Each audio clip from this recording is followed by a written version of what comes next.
Il existe des enfants brillants, intelligents, puissants. Ils ont la logique, l'intuition, la capacité de comprendre le monde.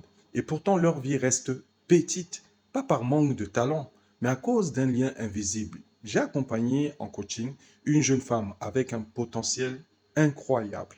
Quand elle parlait, on sentait une intelligence scientifique naturelle, une clarté rare. Elle est née en France avec toutes les possibilités que la République peut offrir.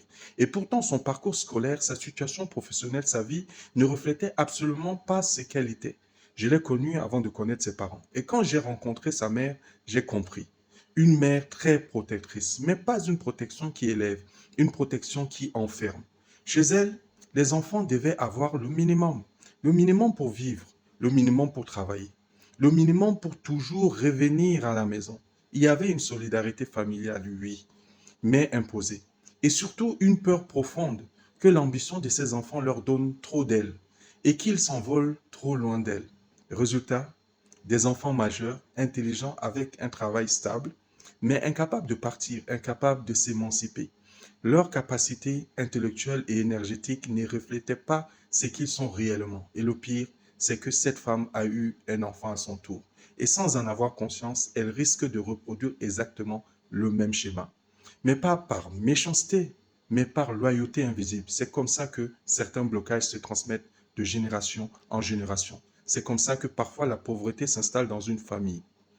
Pas par manque d'intelligence, pas par manque de travail, mais par blocage énergétique.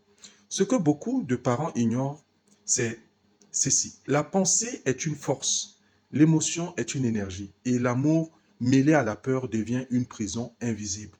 Quand un parent pense, même sans le dire, sans moi, tu ne peux pas. Le monde est trop dangereux. Reste près de moi.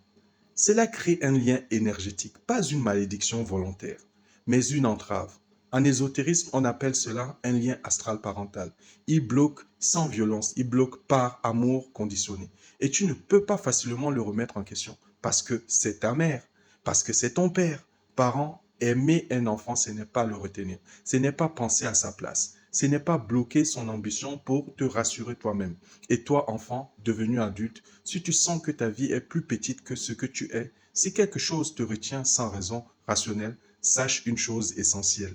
Rien n'est jamais définitif sur le plan énergétique, mystique ou même invisible. Ces liens peuvent être compris, ils peuvent être défaits sans rejeter tes parents, mais en reprenant ta souveraineté. Je suis coach dans ce domaine. Si ce message résonne, ce n'est peut-être pas un hasard. N'hésite pas à partager et à commenter.